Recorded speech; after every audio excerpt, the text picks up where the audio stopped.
Welcome you all to the 16th webinar, also the 6th one of our Monday to Monday Marathon Talk series, hosting by Civil Department Association, Force of College of Engineering, Pathanapura. Kindly raise your doubts regarding topic in the YouTube comment section and we will be sharing it with Sir and he will clarify it at the end of the session. I am glad to introduce the lecturer of this webinar, Mr. Shivin VS. He has completed BTech in Civil Engineering from TKM College of Engineering in the year 2008. He started his career with Shapoorji Pallonji and Co. and worked as a planning engineer for 4 years. He is involved in the construction of a factory building, IT parks and residential projects. He joined Railways 8 years back and currently working as senior section engineer at Kannur. He is involved in the maintenance and rebuilding of railway bridges. Now, let me welcome Sir to the webinar. Welcome, sir. Yeah, hi. Good evening to all. So, no further introductions needed. I'll start off with the subject at hand. Uh, so, when you hear of a civil engineer, the first picture that comes to our mind is generally of what does it come down? That is basically someone who is designing structures, making drawings, architectural models, buildings and all, then launching of bridges.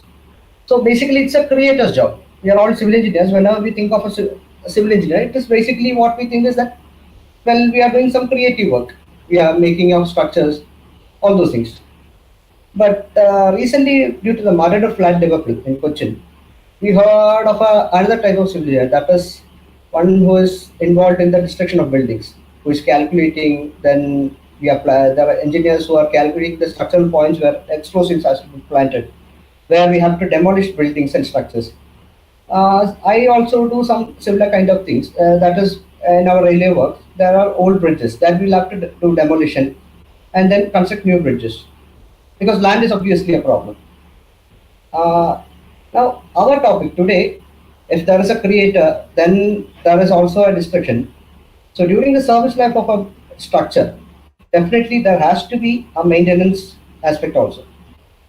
So I'm here to talk someone who is in between. That is someone who, the civil engineers who are involved in the structure, the service life of a building or a structure, whatever it is.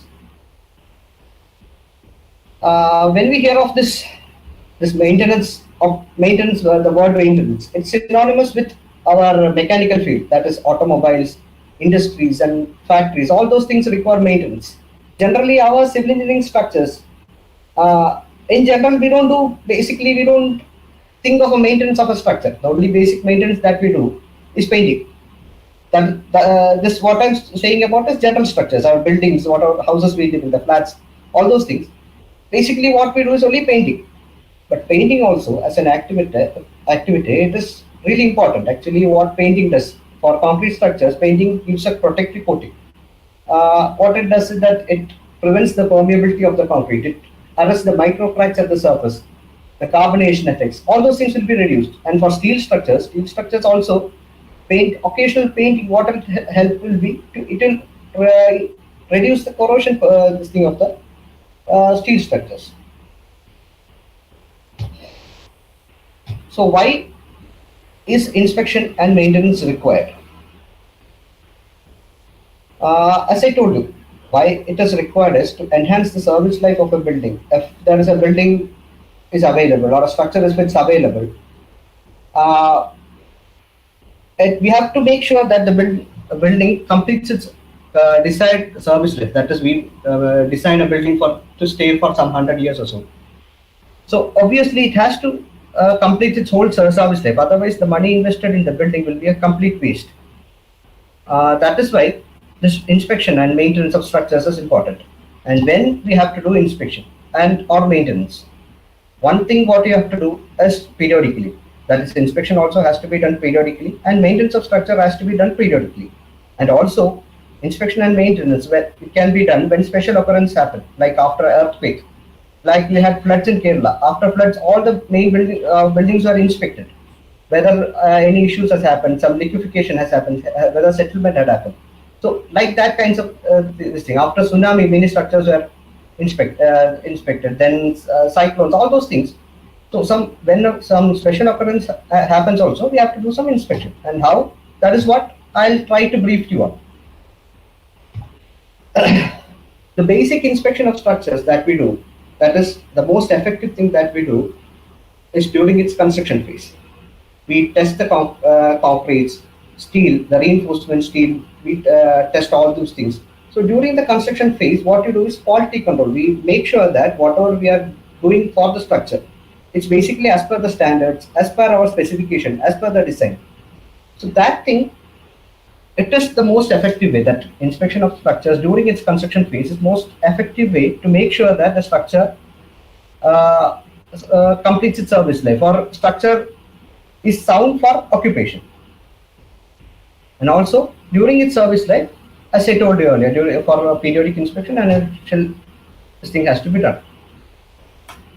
Generally, when we do inspections, these are the way that we do. That is, we have some visual indicators. Visual indicators is that when we go and see a structure, if there is a problem, we'll see some cracks, spawning of concrete, bulging of concrete, leaning of structures. Leaning of structures, I will say after that our flooding that has happened during the past year and all.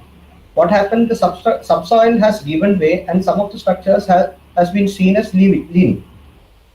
And then rust streaks. Actually, the reinforcement bars embedded inside the concrete, after due to some environmental effects and weathering and all this seepage of water, all those things when it happens, these reinforcement inside the structures, it will get corroded.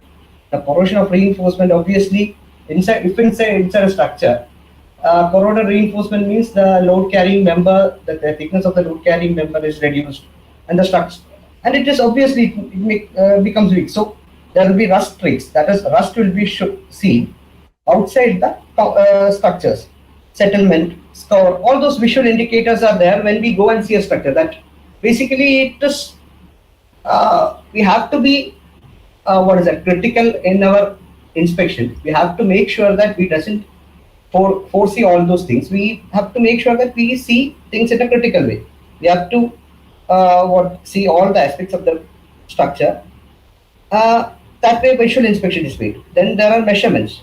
Measurements as in, let us say there are some clearances. Let's say in our bridge, actually our bridge is there. So bridges, actually railway bridges, they are this thing. They have to experience dynamic loading, not just the static loading. These railway bridges, they have to, there is a huge impact of dynamic loading. That is, when vehicles are moving on it, all those things will create so much dynamic loading. And sometimes temperature will affect our steel bridges. Temperature effects will be there. That elongation due to temperature will be there. Thermal expansion. All those things. There will be certain clearances that are set in for structures. That is, say there are two spans in a bridge, and in between the two spans, when you are erecting the bridge, there we'll set maybe some 20 centimeter gap. When we go for the inspection, we'll just see that whether that initial 20 centimeter, whether it is available or has it reduced, has it increased. Then verticality of a structure, we can see by dropping a plumb bob. If the structure has some leaning due to some score or something, if the structure leans or so, then obviously the verticality of the structure will be affected. And with a plumb bob, we can easily identify those things. There will be certain gaps will be there that we can measure. And telltales. Telltales are, well, it is generally something that once we find a crack or some, say, the gaps I told you. If there is a small difference in the gap, say from 20 centimeters, it has reduced to 19.6 centimeters. Then what we do is that we put some telltales with the indication that it is right now 19.6. And the next time when we go over there, we just see whether that has reduced. That is, whether the deterioration has progressed or not. Like a crack. Once we find a crack, we put a mark on the end of the crack. And next time when we go over there, we just see whether the crack is at the same location or whether it has propagated. So those things will give us a clear idea of what is happening for the structure. And then we have non-destructive testing and structural health monitoring. These are also different ways for inspection. Let's go into it. The first thing, this is the simplest thing, a rebound hammer. That is one of the most cost-effective thing, and it is one of the few things that has an IS score also. So the principle behind our rebound hammer is that when an elastic mass falls over a surface, the rebound of the elastic mass will be proportional to the surface hardness. Say if this is a concrete thing, the ball will bounce higher. Now if it's a cotton or a bed or so, the bouncing of the ball will be lesser. So the surface hardness will be directly proportional to the rebound or the bouncing of the ball. So we have this plunger that is embedded inside a spring. Now this makes the elastic mass, and there is a trigger. Once you put this thing, the plunger will go strike this concrete surface and come back. Now when it comes back, it measures how much distance it has come back. There is a direct correlation to the distance it has traveled to the surface hardness. Now this rebound hammer, it is also called a Schmidt hammer. Now this surface hardness, after so many tests with so many specimens and all, we have made a correlation as to what will be the compressive strength with respect to our surface hardness. Say if surface hardness is some value, then what will be the compressive strength at that particular point. So with that we can get a general idea. Next thing is ultrasonic pulse velocity test. Ultrasonic, as you all know, these are sound waves. Now what it does is that there is a transmitter and a receiver.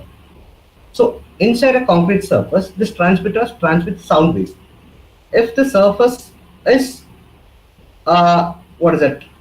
if there is no irregularities in the media, then the sound wave travels at a specific speed. This ultrasonic waves travels at a specific speed and reaches the receiver. So we'll get to know when it was the time from this to this. We know the length, and with the velocity we can know what are the surface properties. Like, say example, if there is some deterioration over there, the waves there will be refraction for this wave, scattering of the wave, and what we receive over here, there will be some variations.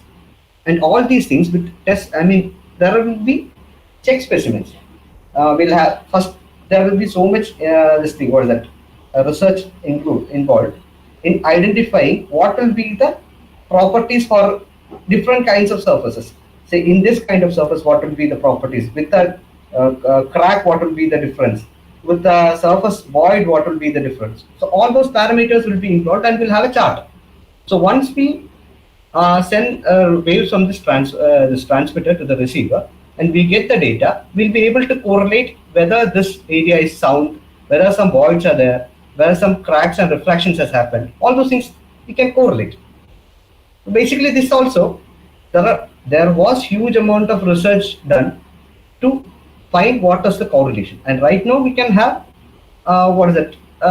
we have the correlation, and we just have to do some testing with the length of the specimen and the properties of the material. And with the existing correlation chart, we'll be able to determine what is the surface properties or the properties of this medium. Now, Windsor probe, actually it is basically just like a gun. You have a probes, and this will be shot into the surface.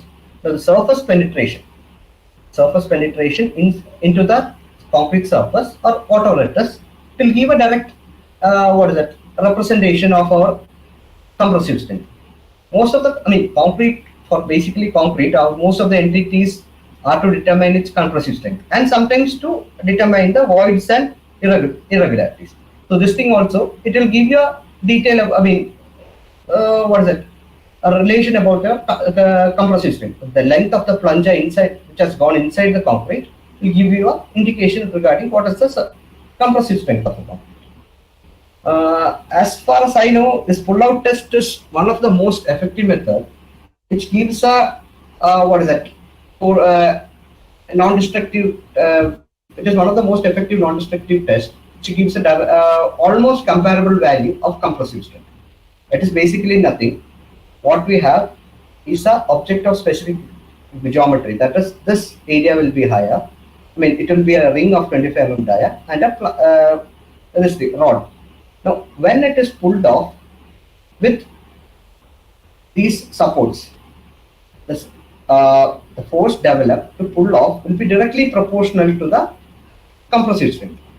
Now, most of the time, the difficulty is this area is more than the hole. So if we want to do this test, the best thing is to embed it prior to pouring of the concrete. And if you've already poured concrete and if you want to do this pull-out test, then there is expanding ring technique where we have this thing, what is it, plunger that we can put in and the ring will expand and then we can do pull-out.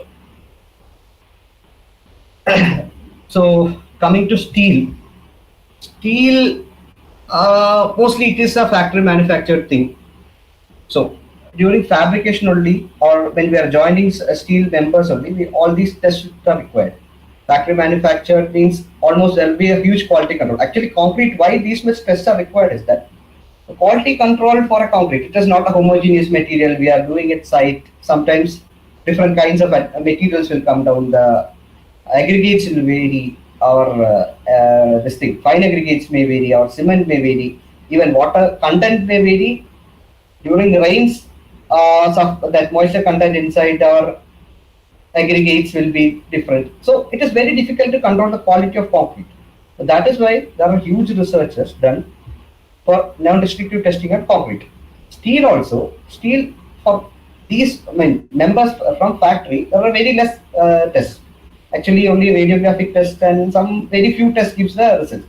These non-destructive tests for steel is mainly for joinery. That is, this thing is basically for a welding. This dye penetration test. It's basically used for testing of welds, whether any cracks are available in the welds. And dye penetration test, for dye penetration test, there are 3 specific chemicals. One is a cleaner, then a penetrant, and a developer. See if there are surface cracks, it will not be visible to the naked eye. So what we'll do, we'll apply a cleaner, clean these cracks, then there is a penetrant that we'll apply over the whole surface. So what happens due to capillary action, these penetrant will be going inside the cracks. Afterwards, what we'll do again a round of cleaning. So what will happen? The penetrant above the surface, that is above the surface cracks, will be cleaned, and whatever has been filled inside the crack will be left over there. And once we apply a developer, what it will do, here it will be a different color, and when it reacts with the penetrant, it will be shown as a different color. So cracks can be identified easily. This will be white and this will be red, something like that. So it will be easy to identify surface cracks. And see, in welds, actually these kinds of welds, if surface cracks are there, the tendency is that water will be accumulating in this thing, rust will happen, or even the crack may propagate, surface cracks may propagate, and the sanctity of the well will be lost. So this is one of the easiest and one of the easiest method to test on surface cracks. Radiographic test, actually this is just like X-ray, but what we use is that we use radioactive materials, because these steel structures are not as, even steel and concrete also can be tested with radiographic test. It is not like our boards. These are denser materials, and to penetrate these denser materials, we need radioactive source. So radioactive waves will go over there. There will be a film or a developing medium which will be placed, and above this our test specimen will be placed. Once this radiation flows through this thing, all these irregularities will be shown as a different thing in the developing medium, just like a Excel.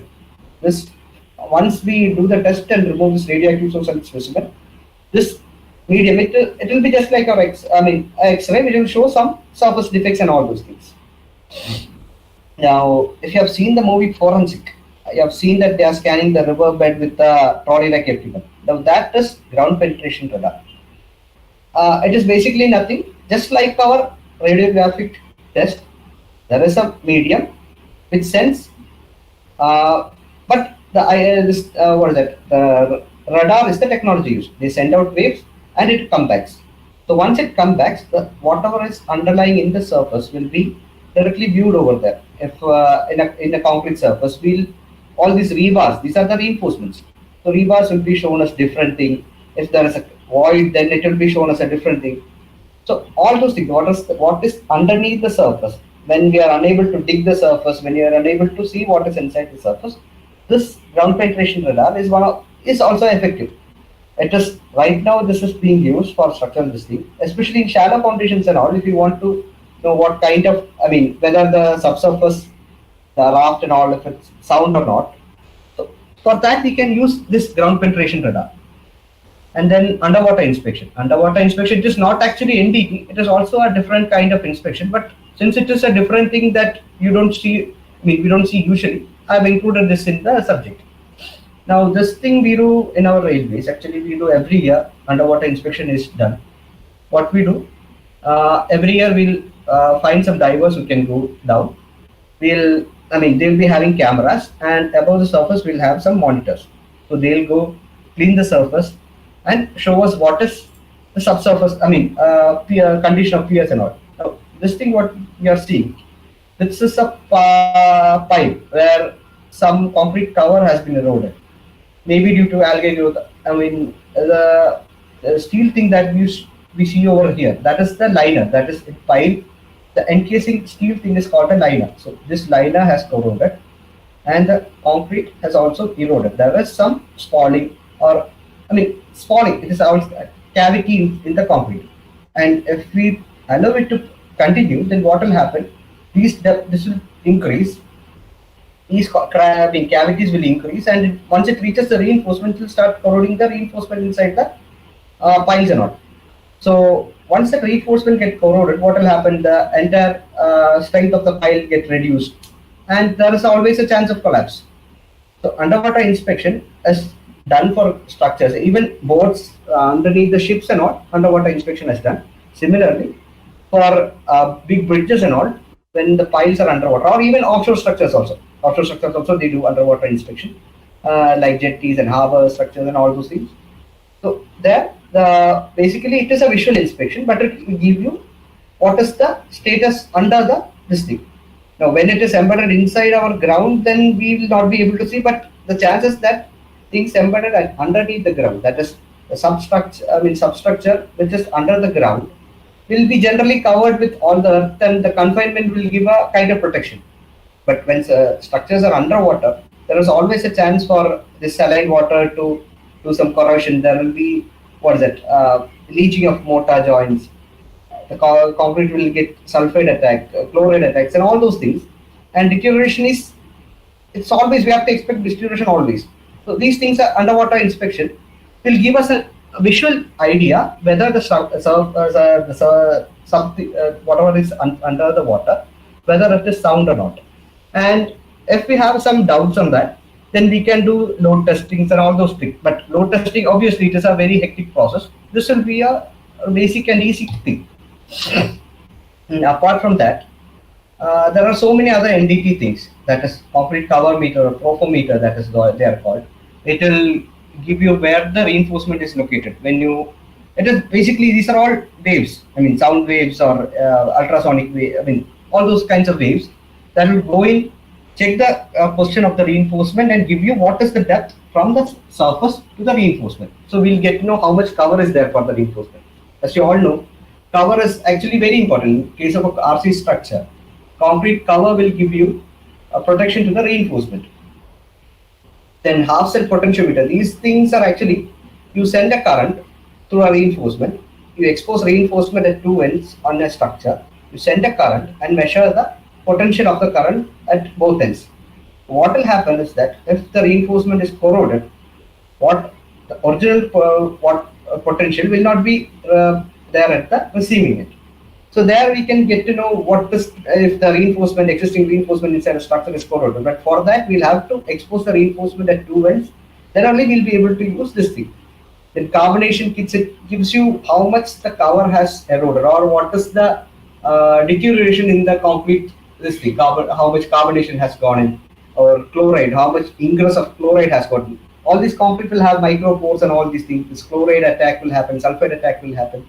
So these kinds of things will give you an idea how much the chloride has gone in and whether ample cover is available to resist the chloride attack. Magnetic particle test, it is similar to our dye penetration test. It gives you an indication of the surface cracks. What it is there is that we put on iron powders and apply a magnetic field. So magnetic field, what will happen? This powder will be aligned in a specific way. But whenever there is a flaw in the surface, whenever there is a crack in the surface, these iron particles will show a different behavior because magnetic field through a crack will be different. So magnetic particle will give you an idea of the surface cracks. Then core cutting. Core cutting, actually it is kind of a NDT and it is kind of a destructive testing also. For large structures where cutting of cores are not a big issue, we cut a core from the specimen, and this core will be tested for its compressive strength. Then ultrasonic tomography or mirror system, that is also similar thing. You send out sine waves, you find how the waves react, and when at the receiver you collect the data.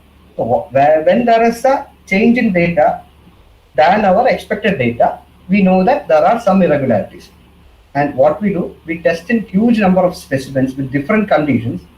I mean, all these things that ultrasonic, all these radiographic, all these things, what we do, different kinds of specimens will be tested where we know what is the condition previously itself. If we'll crack thing, we'll do a test on a crack thing. We'll just see what is the result coming. So when similar results come, we know that there is a crack. If there is a void or inferior quality concrete, what we do earlier itself, we'll do test on inferior quality concrete and all those things. We'll keep the data ready. And when we do test on a specimen, when we get a data which is similar to that of the cracked specimen or a inferior quality concrete specimen, we'll get to know that the same conditions are there. There is some problem with the structures. And test specimens also, we can correlate whether it is sound or not. Moving on to structural health monitoring. Now, structural health monitoring, that is actually it is a damage detection and characterization process. Now, all these NDT methods I've told you about, this will not give you a behavior of the entire structure. Only the specimen or wherever we are doing the test only, that indication is given. For testing of a structure as a whole, whether it is sound or not, for that thing we use structural health monitoring. But the problem is that it is a process in which involves huge amount of time. There is obviously involvement of money and equipment, and this so that we generally use it for very structures submitted to very high static loads, and where we have to do we can get something out of testing. Actually, if it should be viable.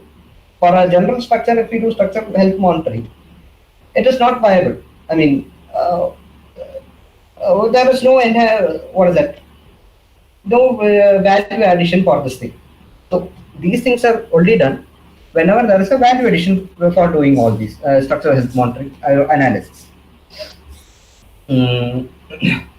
So further, what we can do, we can evaluate enhance the performance of a structure. We can get to know what is the loads coming onto the structure, whether the structure will be able to take on more loads. All those things we can do. Residual life prediction, that is actually very important. We are designing a structure for say 60 years, bridge for 60 years. Once you do structural health monitoring, after 60 years, we can get to know whether the structure can go for another 20 years or whether we'll have to decommission the thing. Mainly it is an integration of sensors, then we do some data collection, and then whole lot of computation. There is a hell lot of computation in structural health monitoring. It is a very complex process. The basic thing is what we do, we make an analytical or a numerical model. That is, we design the whole structure as it is.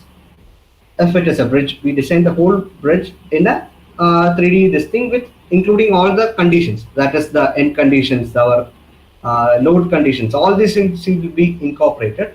Also, what we'll incorporate is we'll incorporate the aging factor also. Say a structure was constructed 20 years ago. When it was constructed, all its properties, its stresses induced in strain, the elastic properties, all those things will be say some X value. Now, after 20 years of its service life, after having gone through so many cyclic loading patterns, this structure and also environmental conditions, weathering, the rains, snow, and all those things, after all those factors, this structure after 20 years it will behave differently. So for that also we have empirical formulas, we have some correlations, we have some even some percentages are there. Say a steel structure, we'll reduce some, maybe for 20 years we'll reduce the the strength parameters by say 10% or so. So for corrosion, obviously, when some bridge or some structure, when there is a corrosion factor affecting the structure, for corrosion also we'll reduce the parameters or the properties of the structure. So by like that we'll make a numerical model, and what we'll do, a loading will be induced into the model. It is basically a computer model. With softwares we can induce the just like our STAT. Not STAT, but similar to STAT. What we will do, we'll do the loading on this model, and we'll get to know what is the response. Now, same thing. What we'll do, this load will replicate over the existing structure. For replicating over the existing structure, what we'll have to do, we'll have to see the model, see where most changes or most this is the structure, this is our column, the supporting column. So here the loads will be more. Now all these things will be affected with high stresses, these suspension cables. So all these things we will get to know where the effect is maximum, and on these critical points we place sensors, and then we'll apply load, we'll get the response. So if it is same as this dynamic response, we have no problem. The structure is behaving as a in a very normal way, we have no problem. But mostly we'll not be getting a similar response. We'll be get most of the time what we'll get is that because our factor of safety is there, we'll be getting a lesser value. But sometimes due to some critical failures or some damages into the structure, we'll get a vibration response or a response which is alarming, and we'll have to go for some strengthening or retrofitting or some structure. Some model methodologies to strengthen the structure. So damages are actually, I'm not saying out of physical damage like a crack or so. Damages is anything that is a change from the original physical properties. Original properties, not even physical, the original properties. So when a property of a structure is getting damaged, getting altered, obviously the dynamic structure response of the structure will also be there will be a specific indication in the dynamic response of the structure for any change in the properties. Now dynamic structure response will be displacement. See, there is a bridge, when a load of say 100 tons act over this thing, so it will bend like this. Okay, so that is a displacement or a leaning of this thing. Then velocity, obviously velocity is when dynamic forces act on it, the vibrations, the acceleration, the strain in a specific member. So for all these, measuring all these structural responses. Now these things actually, what I told you, this displacement, actually for a static load it will be easier to measure. We'll have to keep a dial gauge which shows the displacement, we can load and we'll get the displacement. For a dynamic load, that is when a vehicle moves over it, the displacement will be different. This will be very instantaneous. Actually, in 1/100th of the second, the values will start changing. So vibrations will be there. So it will be very difficult for us to measure with our existing dial gauges and all those things. So that is why we use different sensors for our SHM. Transducers are there. Piezoelectric accelerometers. Piezoelectric materials, they are actually materials that has a change in its electrical resistance or electrical features whenever there is a physical deflection to the material. So electrical response, it is instantaneous. We'll be able to record it easily. Then strain gauges are there. So the main items that we use are strain gauges. As I told you earlier, there is predictive modeling, that is this thing, where we use finite element modeling and the material modeling, damage mechanics, that is property changes, our aging factor, corrosion factor, even cyclic loading also. Cyclic loading also makes the elastic properties different. Then we have the sensing and processing and data interpretation. So these are the three what are the steps in a SHM. We do predictive modeling. We make the model. We sense. Actually, when we make the model, we'll identify the critical points also, critical load points and critical strain points, where we put the sensors. And then once we actuate it, we'll get to know with the sensors, we'll collect the data. What is the strain affecting? What is the stresses? What is the displacement? Even temperature also. Temperature at a specific point also. I mean, the environmental conditions, wind also. All those things will be accurate. So, because all this temperature, the wind, all these external factors affect our structures. I mean, the way it behaves when a load is happening. Structure in a windy location or when a gust of wind act on it, and when a load acts on it, the behavior will be different when there is no wind. So all those things, data will be collected, and this data, afterwards, this data will have to do so many numerical modeling. We'll have to, I mean, obviously there are some particular, I mean, set parameters and set interpretation values, some set charts where we can correlate. But when we get a value which we cannot correlate, then again all these things, once we get this thing, and if we get a value similar to this values, there is no issue. But if we get a different value, obviously we'll have to identify what are the issues, and for that we'll have to do all those calculations. See, now this bridge, this is an open loop girder. So whenever we are going to apply a load on this bridge, we'll have to find where are, first of all, we'll make a model of this thing. We'll run, static load, dynamic load will be acted on it. We'll measure this thing. Then we'll find out where are the critical points, say this end rakers and vertical members, bottom boom, this top boom, and cross bracings. What are the critical members of these? We'll find of these members is end raker also where the load will be critical, whether at the ends or center or 2/3.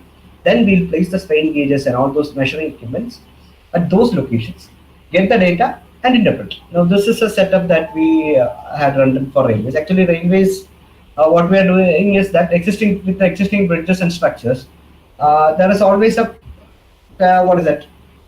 a demand to increase the speed, increase the load carrying capacity in a railway organization. So with the existing structures, where these things were built maybe something like 60 or 40 years earlier. So with the new specifications, with the new increased load demand, with the new speed demand, whether these existing structures will be able to cater, whether these will withstand the new loading pattern. For that, we can essentially use this structural health monitoring. Here, construction of a new bridge will be very costly and time consuming also, and we have to find a different line because the traffic has to run. We cannot close the traffic and rebuild this line. Traffic has to run. So the best thing will be to make sure that this existing bridge can withstand the new demand. That is the speed or load, whatever the demand is. So if the demand is met, then there is no need for a rebuilding. We can straight away go ahead with the existing bridge. Now these are some sensors that we use, strain gauges and accelerometers. These for acceleration. Now, what is the force acting on it, on a structure? These are just like LVDTs, like a dial gauge, but it is a very dynamic thing. Now, vibration strain gauges, actually it is nothing. We have a thin wire with high tensile strength, and it will be anchored in a magnetic housing.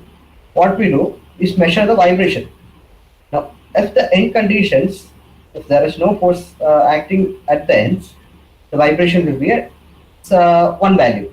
But if there is a deformation, say this structure, if this thing is right now, this thing is placed, this strain gauge is placed on a structure. It is fixed at this end and this end. So when the structure behaves differently, when there is a deflection, these end conditions, these are fixed very tightly, locked and all. So when the end condition changes, obviously the properties of the vibration, the vibrating wires also, the frequency will be changing, and we'll get to know what is the deviation So from the deviation value, we'll have to infer what is the existing condition.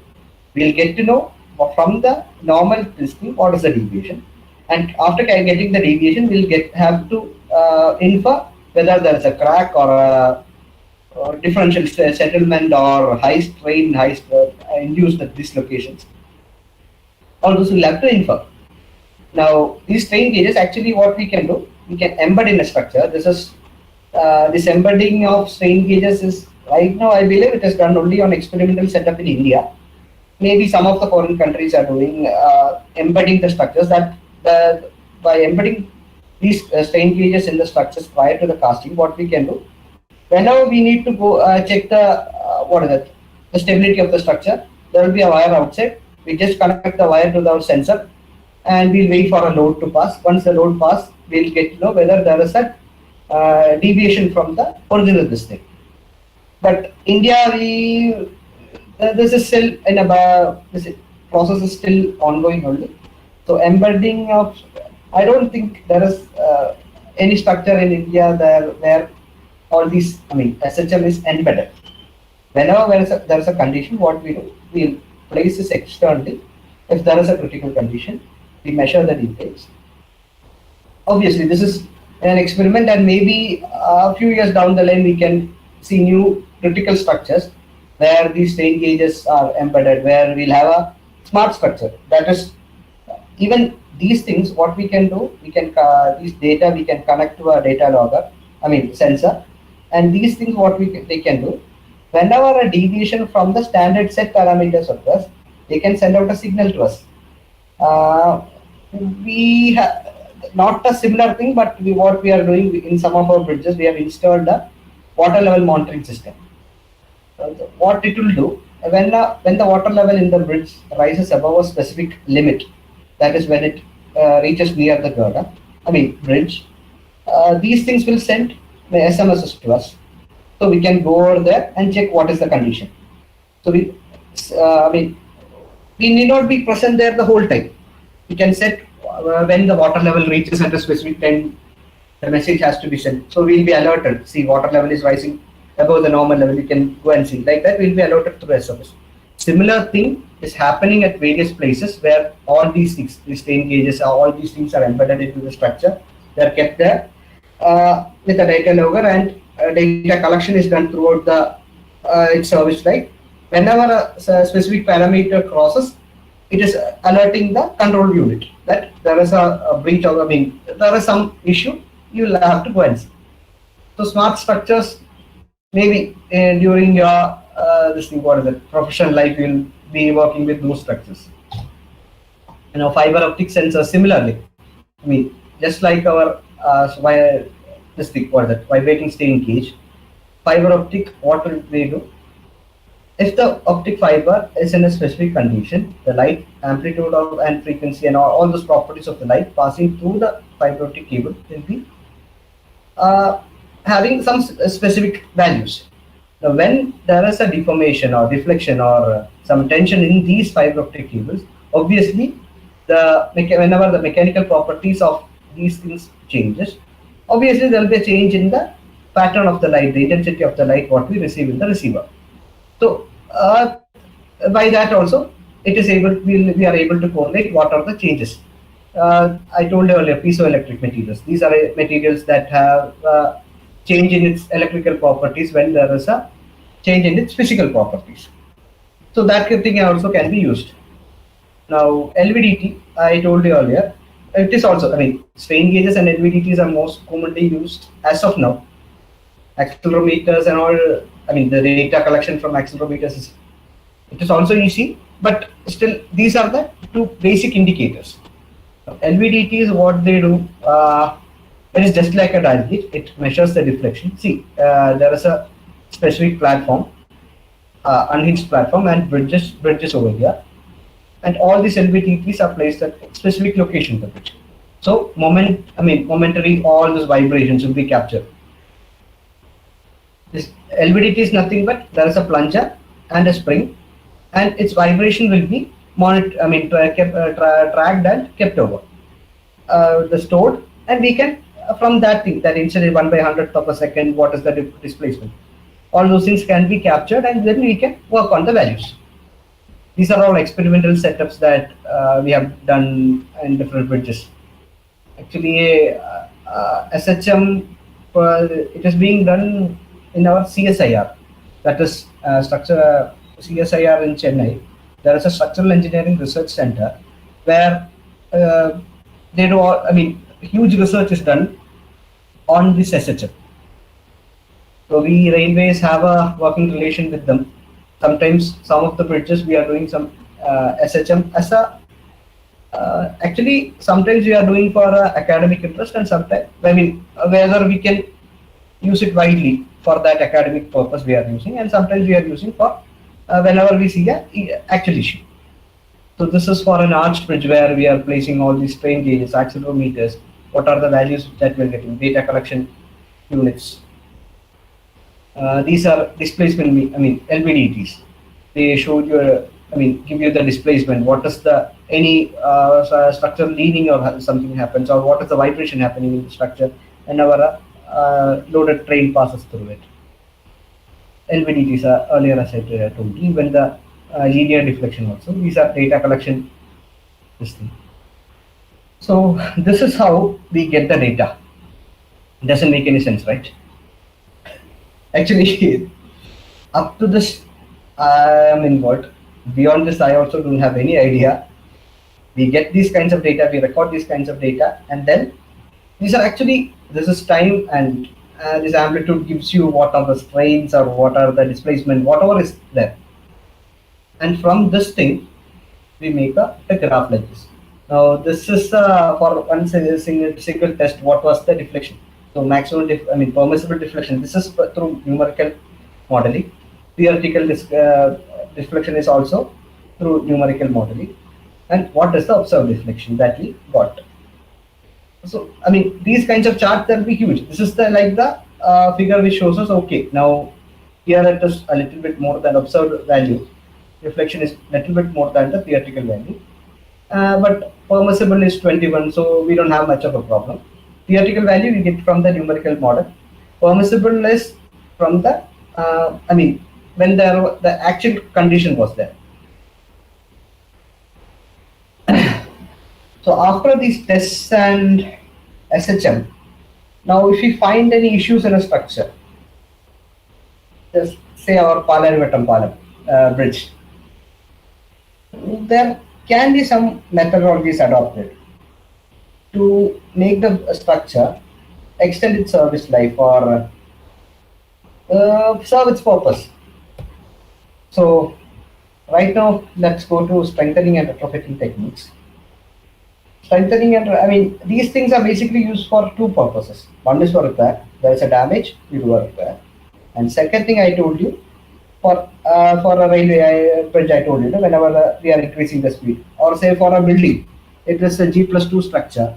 We need to build one more floor above the structure due to some specific reason. So properties can also be enhanced. You can existing structure, you can enhance properties to bear more loads or whatever it is. So I'll just tell you some 4-5 strengthening retrofitting methods. These things actually, SHM, as I told you, it is not a specific thing. SHM has to be, it is a generic thing. You have to, as per the structure, you'll have to do a design, as per the conditions, you'll have to do design. And for any special, there is no generalized procedure. The pull-out test or a rebound hammer, it is a specific procedure. You don't have to do anything, or a cube test, even a concrete cube test. As per IS 456, if you pour 5M cube, you'll have to cast 3 cubes for 28 days, test the strength. The casting of the cubes, there is a procedure. Standard specifications are there. But SHM and retrofitting, these things differ as per the case. We cannot say, okay, this is the method that we can. We have to analyze the structure, analyze the condition, analyze our cost. What money we can spend on this thing. All those things we have to analyze and find out the best way. For SHM also, for strengthening also. The easiest thing is jacketing of structures. Jacketing, it is nothing but we are we are doing. They're increasing the surface area, load carrying capacity is being increased. This external member carry extra loads, or like that. And also what it does in a column, if it is fully jacketed, it confines the and structure inside. So further damage to the structure, further deterioration to the structure is also reduced. So jacketing is one of the most cost-effective, most common methodology to increase the what is it, or enhance the performance of a structure. This column is being jacketed in layer by layer. Now, jacketing, what will happen? Our criticality comes to filling all these voids. See, in this structure, here we can fill the concrete. Okay, once it reaches this level, there's no way to fill the concrete. So what we'll have to do, we'll have to go for SCC, self-compacting concrete. So self-compacting concrete is a very, very critical thing. This compound, a slight change in any variations in the mixing or all those things will affect the strength of the concrete. Then we'll have to go for epoxy. Actually, this is a strengthening methodology, this jacketing or whatever we are doing, the strengthening methodology. We cannot, after this thing is done, and if it is not done properly, we should not spend more money on repairing this jacketing. So that will be a huge waste of money. So jacketing has to, whenever we are doing a jacketing of a structure, these beams, on top of the beams, filling concrete is without voids, it's very difficult. So I forgot to tell you one thing. For basically for jacketing, what it is done is that existing structure will be the cover will be slightly chipped off or make some aberrations for getting a bond, this thing. Then some of the areas we'll drill holes, put in some dowels to connect the inner member to the external jacketing this thing. And over the, most of the time we'll do a reinforcement for the whole thing, and then shutter, and then we'll do concreting. So this doubles will provide a connection to the existing structure to the outer jacket. It is even underwater jacketing are also done, but it is very, very difficult process. Just like a trimming concrete we'll have to do. There is, best thing to do if you are doing for underwater structure is to make out a bund wall, pump out water, and then do jacketing. If jacketing is being done, because this concrete will be normal concrete. There is no specific concrete properties for the concrete. There is no keep setting concrete. We can make them keep setting concrete or even concrete which rapid hardening concrete or all those things that can be done. Sometimes SCC has to be done because the thickness is very less, and we'll have to make sure that all the voids get filled up. Sometimes epoxy has to be filled up. No, epoxy grouting. So we have jacketing is there. Next thing will be epoxy grouting. This is also a strengthening method. Now epoxy grouting, epoxy is basically a polymer which have generic properties. Basically, it will have high strength. Whatever epoxy we are using will have high strength, high adhesion. Because see, there is no proof that after the jacketing is done, the outer this layer and the inner layer will start acting as a single component. So for epoxy, will have high adhesion, that it may binds with the existing component and becomes a single component. It can be quick setting. That is, most of the times it is quick setting.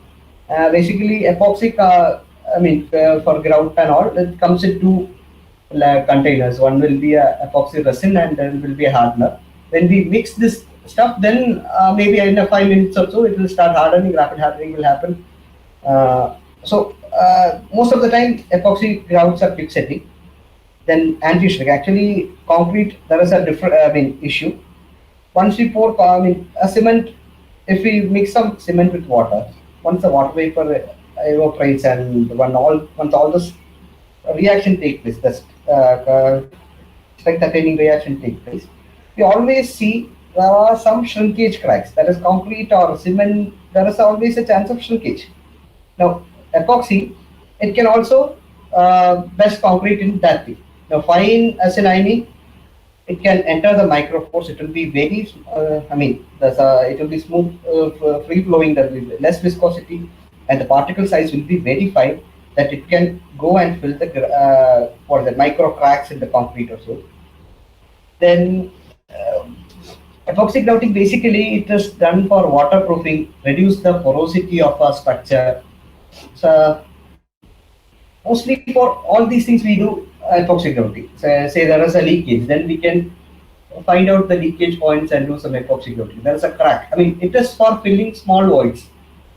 The strength enhancement properties are less, but what it will do, it will repair the surface and will make sure that further worsening of the surface, condition of the structure is not done. It will protect the surface. And epoxy can be plastered. There is a free flow is there. Say in a machine foundation, once you erect the machine, in between the foundation and the structure, at one corner you see a gap of say 5 mm. For a machine, when it starts vibrating, this 5 mm gap also is a huge thing. It will create so much dynamic forces that this foundation gets cracking. So it is best to fill those gaps also for a machine foundation. For filling of those 2 mm, 3 mm gaps also, we can use epoxy. We can mix the epoxy and pour it down. It is a free flow thing to fill the, just like our SCC, but it is costly and costlier, and obviously it is finer. So it will, then we can use it for pressure grouting. It will fill the small pores and all. And underwater application, we use it for underwater repairs. I have shown you the video earlier where there is an underwater cavity. So for that also epoxy can be used. We can mix it dry. Once it gets contacted with water, it will start setting. But if we use cement, what will happen is that when we take it inside water, the cement will get dissolved, dispersed in the water, and there is no bonding underwater. But epoxy can be even used for underwater plastering or underwater grouting. That kind of properties can also be developed. Now this is a crack. Now what will happen is that this crack, say if it doesn't structurally, there is no much problem because of this crack.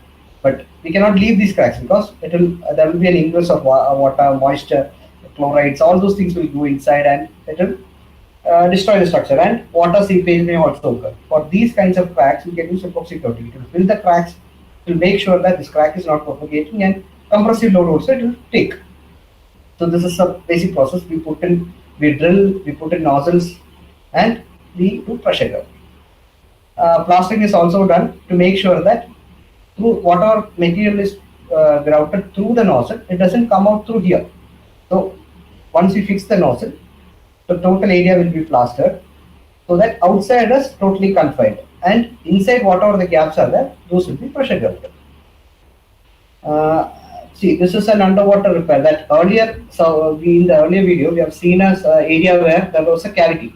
Now that exact area, after the repair had been done, this is the status.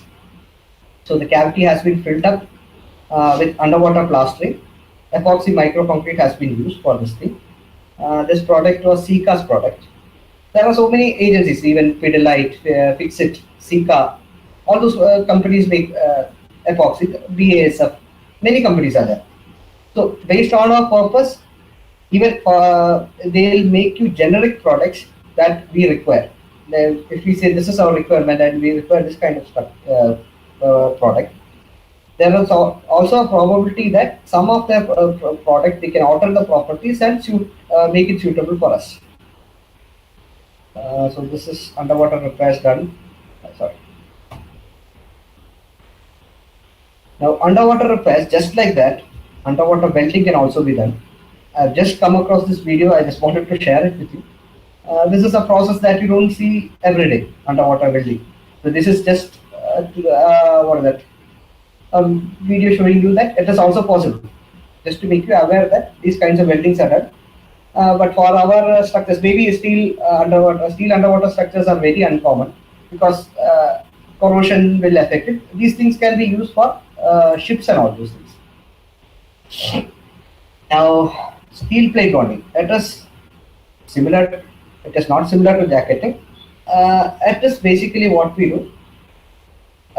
This area, say this area of the slab is weak, maybe due to some extra loading or say the shuttering was removed earlier. This area is weak. What we do, we find areas adjacent where the strength is available. Where we can support can be given, where there is enough strength, and then we will anchor these things.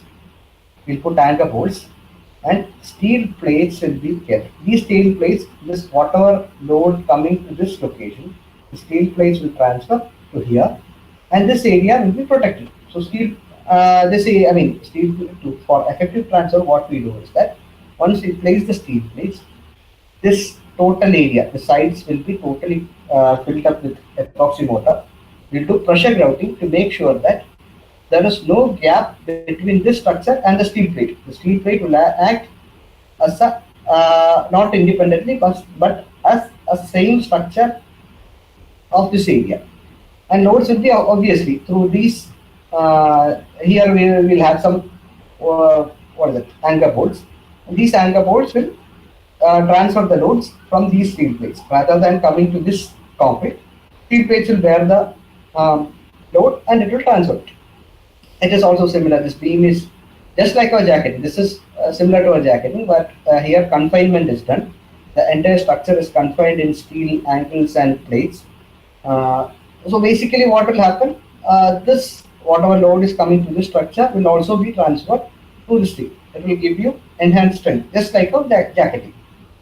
But instead of this thing, it is useful when there is jacketing. What will happen if you are doing jacketing of this structure? This whole area, the thickness of the beams will be increased, the thickness of the columns will be increased. Sometimes it is not viable also, we will not get enough bonding.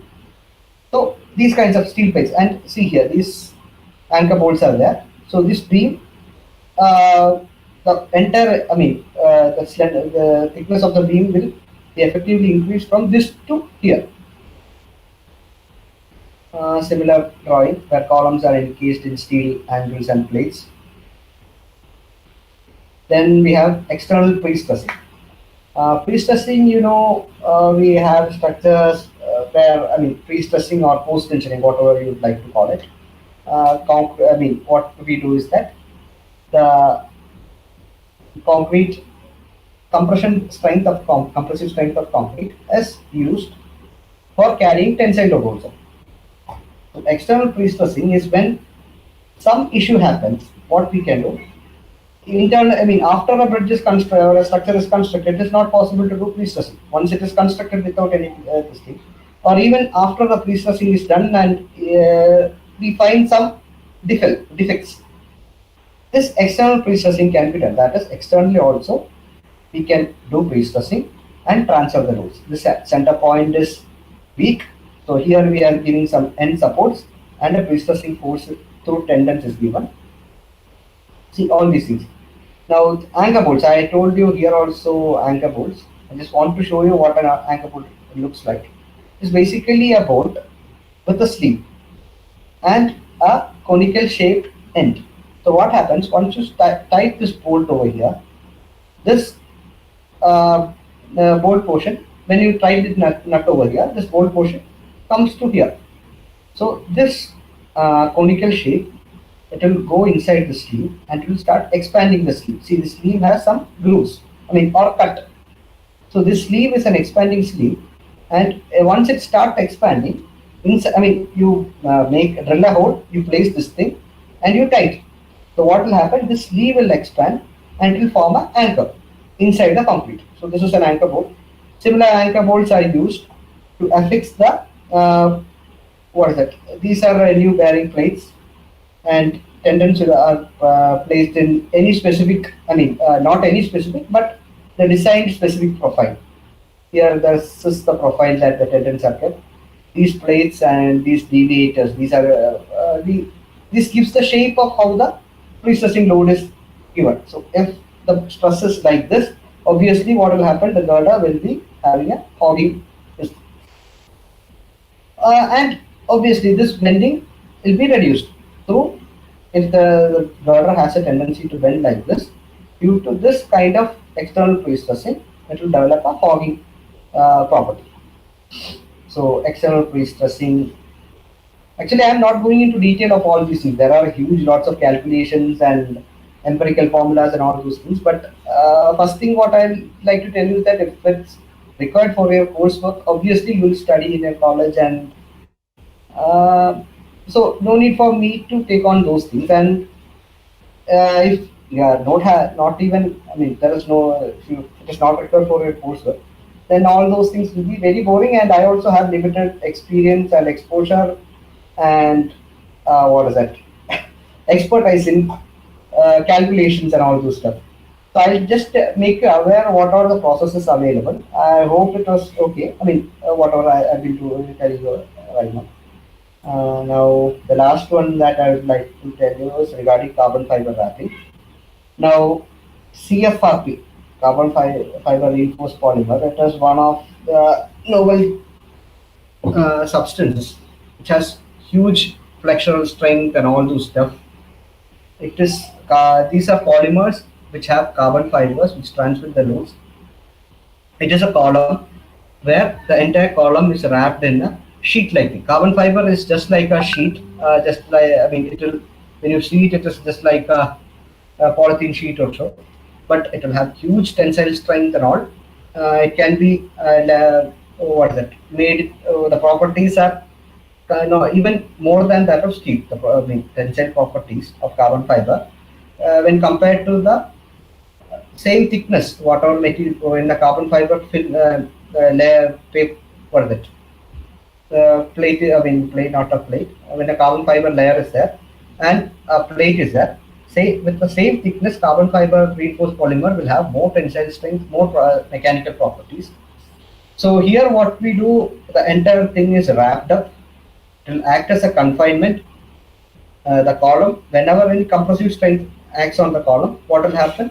One is compression, but I mean crushing, but crushing cannot happen because it is already encased in this carbon fiber thing. Crushing cannot happen because it will not let the concrete this thing. Bending, I mean the buckling also will be so this, what is that, resistant because of this wrapping and encasing the whole thing in the carbon fiber wrapped polymer. This is for a beam structure. This is the encasing thing where you encase the whole thing. This is putting in a beam structure where you paint, I mean, use a layer of epoxy. Now, epoxy, as I told you, those also have good adhesion properties. So epoxy resins are used to bond the carbon fiber to the beam structure.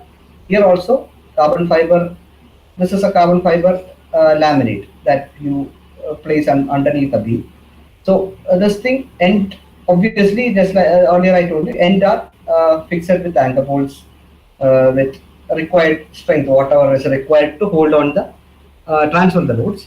And this carbon fiber layer will transfer the load from here, just like our steel plate bonding.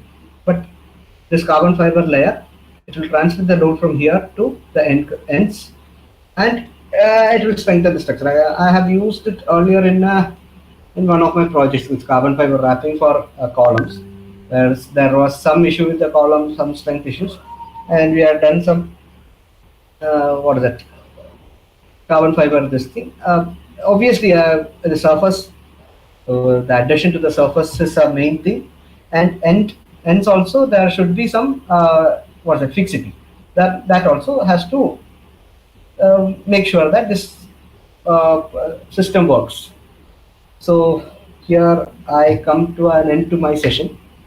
Thank you all for listening patiently. I'll take on questions if you have any.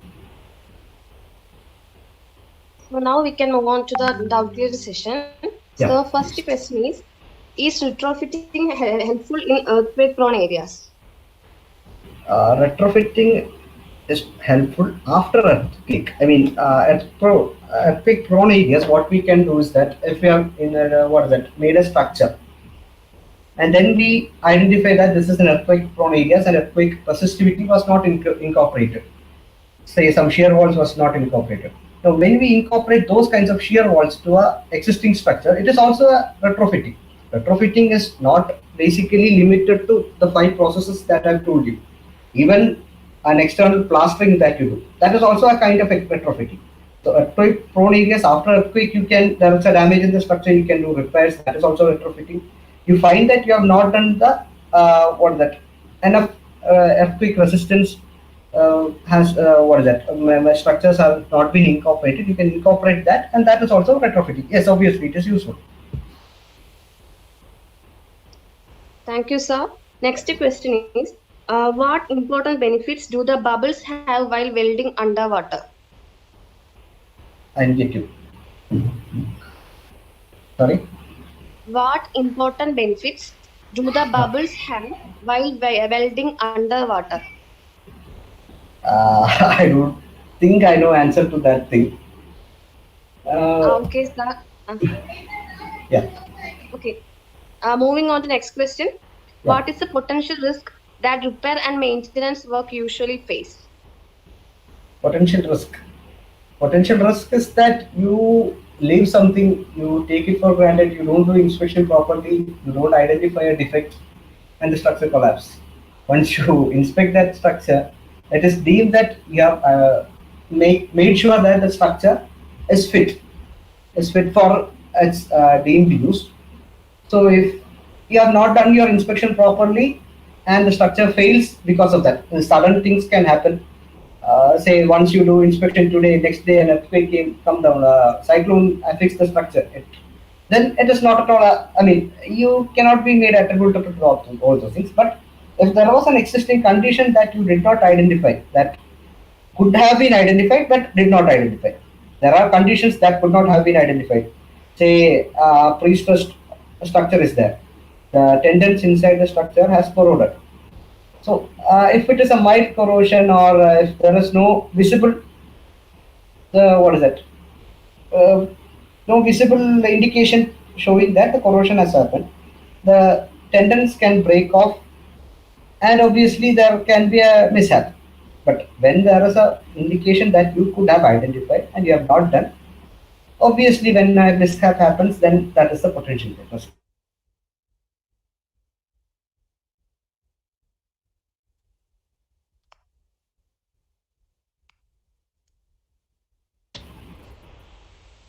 Hello? Hello. Yeah, Hello, next sir. one. The last question is, Okay. as a senior engineer, what is the advice you want to give to the beginners? Well, I'll tell you the best. I mean, what I want to tell you is that in your professional life, you will come across various subjects. This has been a subject that if you say think that there is you find any interest in that subject, or if there is any doubt on that subject, my advice is that the next moment you should go on clearing whatever doubts you have on the subject. You have everything in your fingertips. Google is there. You can search for the subject. If you hear a word that you find it's interesting, that you find maybe relevant, you just don't forget it. Then next available time, you just make a research on it. Not a huge research, but just be aware what the thing is, so that you will not be having you'll be having some idea on the subject. Say if you are doing a concrete thing, when you go for your work, when you start off with your working life, when you are doing concrete, just be sure that you know your IS 456, the basic principles. Don't take things for granted. I mean, you can take things for granted. I mean, some things for granted, but make sure that you know at least maybe some 20 to 30% of the subject you are dealing with, or any subject you find is interesting. Okay, thank you, sir. Yeah. Hope we covered almost all relevant questions within time limit. Thank you so much, sir. Last, we would like to express our sincere gratitude to Shivin sir for taking such an excellent webinar and for having spared your precious time for all of us. Thank you all for your cooperation and participation. We will be back with our next webinar on 21st June 2020. Follow up our webinar series and let's learn together. Thank you. Yeah, just before we wind up, I'd also like to express my thanks to all of you for listening patiently.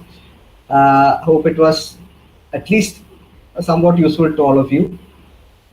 So I'd like to thank College of Engineering Pathanapuram and also Google for giving me some photos on this PPT. So thank you all. That's all. Have a good night.